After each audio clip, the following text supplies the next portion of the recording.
So, this is me after I failed to earn my dream job as a game developer. Something that I thought is one of the few things I would be good at. Something that I dedicated a career to. And I blew it. All because I didn't know what a linked list was. I've never heard of linked list before I took this program interview assignment. And I didn't get the job because I didn't know something I never heard of before. I went to college for a computer science degree, a very technical and jargony major, a field where you have to learn about an entirely new world and quickly be proficient at it, which isn't uncommon for a technical major. The problem was twofold: my education there and my disability. I was having an incredibly hard time learning all the new terminology and syntaxes and context for all these new things. Reading textbooks was a lost cause. The textbooks were so dry and technical in their material that it was a challenge to retain any of the information I read. I would spend hours reading chapters over and over just to understand what they were actually trying to tell me. I would go to my professors for help about this, but they turned me over to the disability support, who came up empty every single time. After a lot, and I mean a lot of issues through college, I eventually did end up graduating with a degree in computer science and had several software developer roles. And I hope, if I tried and worked hard enough, it would lead me to my dream job of becoming a game developer. And that led me to this roadblock. Well, if I can't join a game company, at least I can make my own game, right? Let's try this again. This time, try something different. So, a little over 2 years ago, I was working and listening to music, as you do. And this one song started playing, something that I never heard before. The album cover was so interesting and the music so infatuating that I had to learn what game this song was from, only to discover that no game existed for this album, from this composer. I started to think what a world centered around these tracks would be. I then started on Vanguard, an RPG centered around these two, Locke and Ardra. An interpersonal tale about them going out into the world, solving mysteries, confronting their past, and trying to make things better.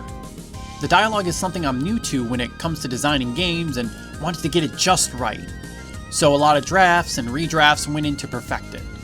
I really like how their relationship with each other is portrayed. I also tried to get as creative as I could with combat and make it as customizable as I could.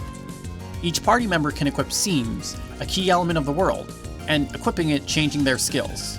This way, each individual member can bring a lot to combat despite having a small cast. I worked on this project every single day. I would get home from work, eat dinner, and then work on Vanguard for 2 to 3 hours each night. It was a lot of work, with scripting the dialogue, scripting the script, designing the levels, moves, animations, cutscenes, but it felt rewarding. It felt like I was actually making a game, like an actual game, not just a small hobby I used to do for fun. I really felt like I had something here. About a year and a half into development, I decided I would set up a Kickstarter. I needed custom assets for character portraits, assets, monsters, tile sets, cutscenes art, with light voice acting for battle as well. Accounting for everything, it would cost $20,000 to pay for it all. This seems like a lot, but was completely feasible. Looking at smaller Kickstarters with small teams, these types of amounts were reached and well exceeded. So I set up my pitch, filmed a few videos, and got a demo set up and launched the Kickstarter. All I had to do was to wait for the money to roll in. Only to learn that you needed a large social media reach before you started your Kickstarter, before you even started about starting a Kickstarter. And since my game was made in RPG Maker, it looks like a cross between a Fisher-Price computer and a SNES use, and nobody would be visually hooked to donate at a glance. Well, it's fine. It was a good thing there was a gaming convention coming up. I have a booth there where I would be able to demo my games, show promotional work that my friends made for me, hand out business cards with Kickstarter info, and let the money roll in again. Only for half of the people demoing my game to walk away the moment they saw text on the screen. Even the Eris cosplayer. Even Eris didn't want to play my Fisher-Price looking game. Hopefully I made a decent dent in my Kickstarter. $0?! After all that, I made $0 from it? So, maybe I was overzealous for my first project and should have planned it out more carefully. But I worked so hard on this, I have to get this to succeed.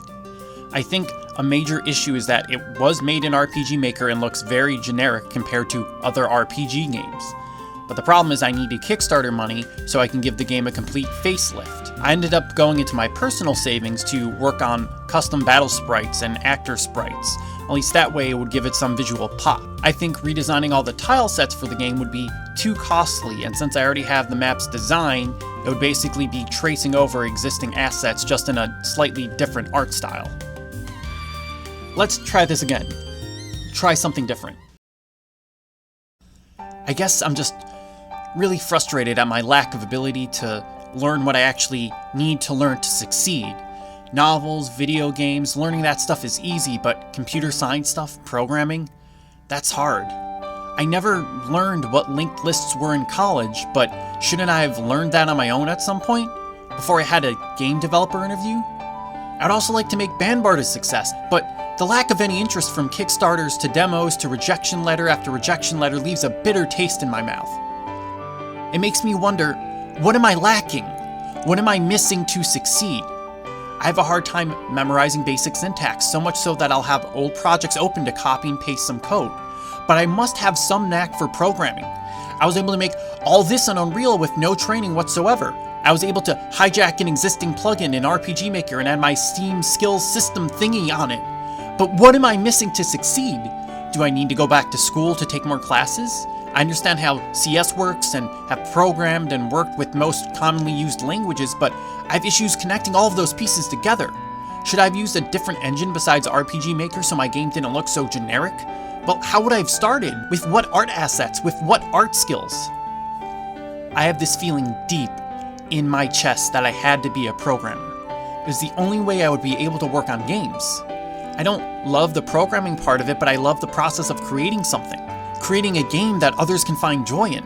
But because of my education, my disability, I feel like I can't go farther down this path that I'm on. Like I'm stuck and the only options I have are to give up or stand there, unable to move forward. What do I do?